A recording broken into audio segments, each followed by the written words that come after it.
Oh, oh, that's real. Oh snap. I gotta do something. This is gonna be good. North Korea ain't got nothing on Montenegro, baby. どうしたにゃ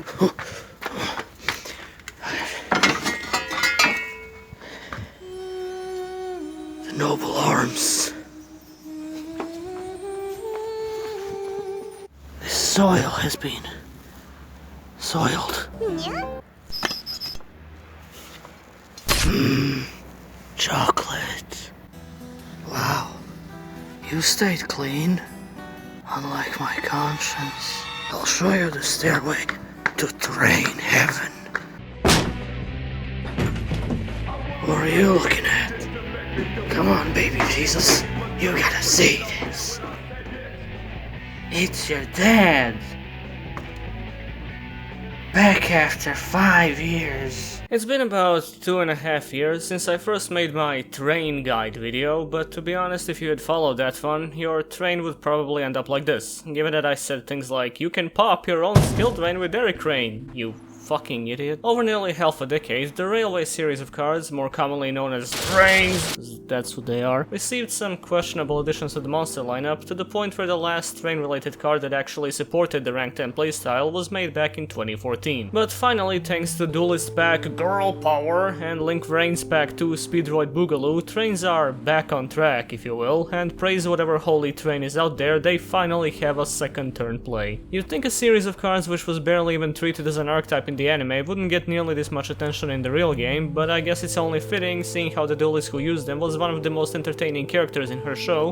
Can we get some of that Anna spin-off series where she just goes around punching random people? Thank you. Before looking over the new support, let's refresh our memory of the series first. You have Construction Train Signal Red, which is a level 3 attack interceptor and more of a Madolce card than anything train related. Lionhearted Locomotive is what I like to call the little engine that couldn't, since most of the synergy it has with the archetype is being a normal summonable 2400 beater while skill drain is up, which is hardly a commendable ability in this day and age. Express Train Trolley Ollie has the frankly amazing name going for it, and you'd be surprised how often I wish my XCs had just a little more attack for the OTK, but it's not worth running on a regular basis. Ruffian Railcar is no longer the best level 4 train, but it's still great discard fodder and can be easily brought out with the new support. Technically, all level 4 and level 10 Earth machines are train monsters, especially Steamoid, but if life has taught me anything, it's that any group which involves a Vehicroid monster in any capacity should immediately be discredited. Next up is Night Express Knight, still a 3-off, does basically nothing by itself, but the rest of the monsters interact with it to the extent where it's one of the most important cards in the deck. Plus, it's a 3000 beater under skill drain. Heavy Freight Train Derek Crane is still wonderful, being able to summon itself after summoning any Earth machine and popping a card your opponent controls when attached from an Xyz monster. This deck appreciates field presence, and clearing out cards via graveyard effects is still a pretty big deal, so Derek Crane remains good. What's with this art though, man? It's just straight up a realistic fucking train. No wild colors, no dynamic angle. It's like somebody went down to a rail yard, took a picture and went, yeah, this'll do, like, wow, check out the new Amazon S support. Snowplow Hustle Russell, besides having one of the top 3 card names in Yu-Gi-Oh!, possibly in any card game, is not particularly good. It can pop your 2 new pieces of back row, both of which have decent graveyard effects, but you'd rather be activating those than letting them stay down while you get attacked directly. There's not much room in the deck to run a direct attack interceptor. Rocket Arrow Express is a cardinal sin of man. Putting it any other way would be too kind. This is one of the worst monsters in the entire goddamn game. It would be admirable if it wasn't sad. If monsters with more than 4000 attack are considered big dick energy, then Rocket Arrow Express is the guy who revs up his bike on the street outside during a quiet afternoon as loud as possible to compensate for his tiny wee-wee. Cards like Malefic Cyber End Dragon, Exodius, and even Metal Reflex Slime used to be tech choices in the deck due to a lack of archetypal level 10 swarming, but they've essentially been invalidated by the new support. Then we have the XCs. First of all, these two aren't real. They were made by a 9-year-old Lithuanian boy living in an abandoned sawmill, and the gremlins running Yu-Gi-Oh! Pro added them by accident. We can all calm down now. Now that we have that out of the way, let's run down the rank 10s. Gustav Max lets you detach a material for 2000 burn damage. damage. This, accompanied by Derek Crane's detach effect, can be a very handy tool when going in for the OTK. In a similar vein, Sky Palace Gangarida lets you detach a material to pop a card your opponent controls along with 1000 burn damage, which can be useful if you don't have a Derek Crane to spare, or if you do but you need twice the removal. Number 81 Super Dora is still one of the best cards in the deck and basically your only first turn play. Sitting on a 4000 defense wall that can make itself unaffected by card effects at any time is still a fairly good obstacle for your opponent to get over unless they've got access to some gigantic monsters or kaiju crap. Numbers 35, 84 and 77 are great alternate boss monsters for the archetype if you're looking for some late game nuking and generally huge bodies. That is still absolutely a watermelon. Galaxy Destroyer lets you detach one material to pop all of your opponent's back row, and with 5000 attack with no downsides, it has one of the biggest dick energies in Yu-Gi-Oh! Utopic Dragon is also something you can run by preference, but I literally never go into it. As for their spells, you still absolutely need to run 3 copies of Revolving Switchyard because it unbricks your hand harder than most notable field spells in the game. It's no longer as necessary as to incentivize running Planet Pathfinder, but you really don't want to ignore it. Train Connection is pretty alright now actually. You can still absolutely run 2 copies of Limiter Removal instead of it, but if 12,000 attack isn't enough and you're really looking for the one-hit wonder, Train Connection can do great stuff with the new Xyz monster. Special Schedule is still bad. In fact, I'd call it worse than ever due to the new support doing everything it does but better. This one's specially scheduled for the garbage. So, a solid foundation, you might even call it a railway towards new potential. So here they come, clickety-clack down the track, of which the first we have Runaway Railcar Flying Pegasus. A level 4 Earth machine with 1800 attack and 1000 defense, and when it's normal or special summoned, it can special summon any Earth machine from your graveyard in defense position with its effects negated. Alongside this, you can target a monster you control and make this card's level equal to that monster, or vice versa. If you do this, only Xyz monsters can attack this turn. This is genuinely a fantastic recycling tool, not only due to being able to bring back any Earth machine, including the Xyz monsters, but the level equalization effect makes for very effective comebacks. It can be an annoying card to draw into on your first turn, but it does wonders if the duel reaches modern Yu-Gi-Oh's ever so elusive turn 4 and beyond. What does lie beyond the horizon? Speedy Express Bullet Liner is a level 10 with 3000 attack and 0 defense, and it can be special summoned if you control only Earth machine monsters. It can only attack if you send 2 cards you control to the graveyard, and during the end of the turn in which it was sent to the graveyard, you can add one other machine monster from your graveyard to your hand. While I would have preferred the detach effect along the lines of Derek Crane, this is still a fantastic addition to the deck. Simple summoning condition, good for floating in the end phase, and hell, I occasionally even attack with it by sending 2 back row pieces to the graveyard. It's stupid and simple, and I wouldn't have it any other way. But who cares? I don't see giant cannons on any of these. You're not gonna be ruining some Ojama-loving kid's day by slowly poking his life points away with these mediocre main deck beaters. That's why we have the wonderful new Super Dreadnought Rail Cannon Juggernaut Liebe. It stands for love. Love for these giant machines based on World War II era Nazi artillery.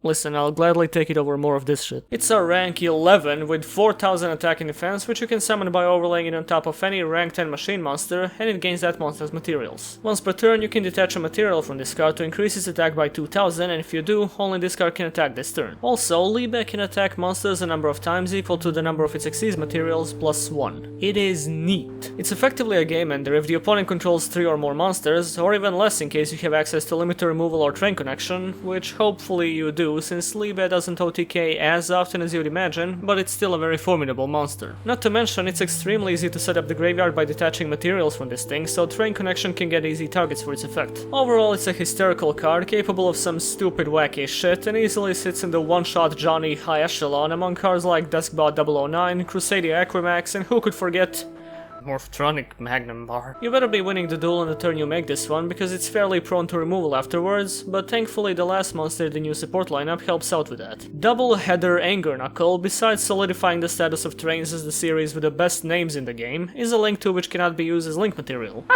And as a quick effect, you can send one monster from your hand or field to the graveyard to revive one level 10 Earth machine in defense position with its effects negated. You can also send a card from the field or your hand to the graveyard to special summon Anger Knuckle from the graveyard. At first I wasn't exactly impressed with this. It didn't help much with OTKs, and it also didn't give any additional protection to your Xyz monsters, but there's actually a decent amount of utility in this card to warrant running 2 copies. For one, it gives additional field presence if you have enough monsters to make it along with an Xyz. It can remove itself from the extra monster zone to make room for another one, and due to having a right right arrow, its handy revival ability lets you make even more room for additional extra deck monsters. Choo Choo McFuckhands is not the greatest addition to the arsenal, but he gives the deck quite a bit of survivability and recovery potential. Their new spell is Urgent Schedule, which is a quick play you can activate if your opponent controls more monsters than you do. It lets you special summon 1 level 4 or lower and 1 level 5 or higher Earth machine monster from your deck in defense position, but their effects are negated and you can only attack with machines this turn. If this set card is sent to the graveyard, add 1 level 10 machine monster from your deck to your hand. Setting up OTKs in turn 2 is made immensely easier by the existence of Urgent Schedule, because despite it negating the effects of the monsters, it brings 2 bodies to the field which can further be used for Link or Xyz plays. Being a quick play, it's also helpful during the opponent's turn as a way of intercepting an attack, not to mention it's capable of bringing out Derek Rain from the hand. Finally, there's the somewhat strange floating effect, which to be perfectly fair is pretty funny to pull off by dumping the card when attacking with Bullet Liner. Overall a fantastic piece of support, leading into the final one.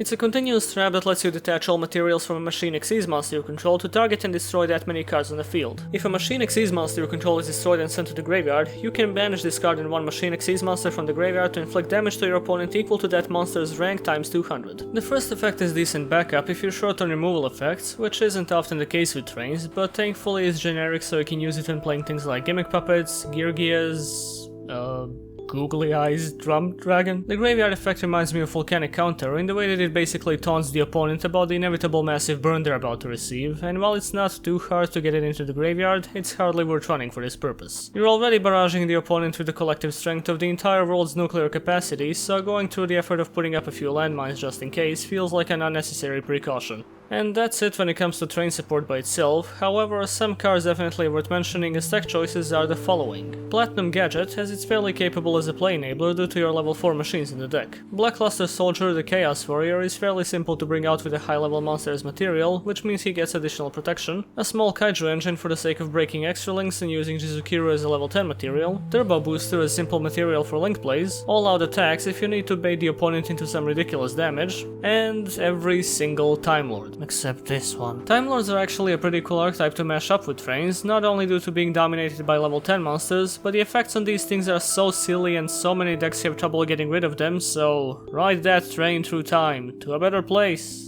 A better time. Here are 2 basic variants you can play, pure trains with a Kaiju engine and some tools for extra damage which may not be as consistent, but they sure hit hard, and Time Lord trains for some very unconventional removal and burn. Shadow trains are not very good anymore, and Volcanic trains are something I honestly just didn't care enough to playtest, but given that nobody talks about them anymore, I'm just gonna assume that it's a train wreck. With all that said, what is my current opinion on the deck?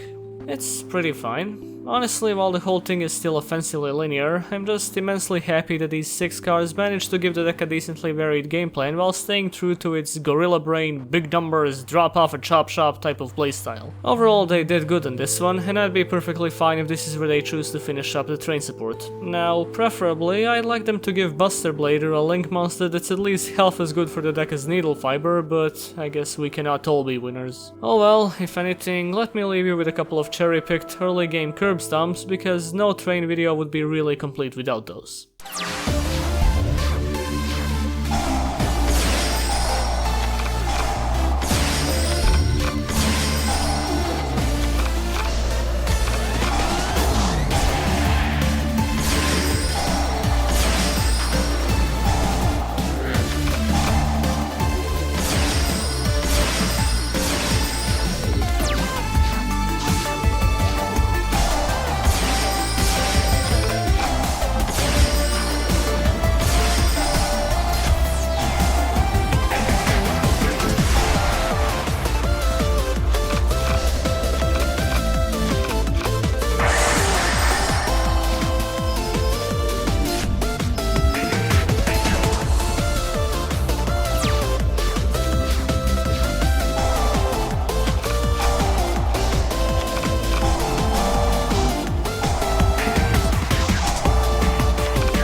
Out of your trains, which are you? Train free, crazy bus. The Frider.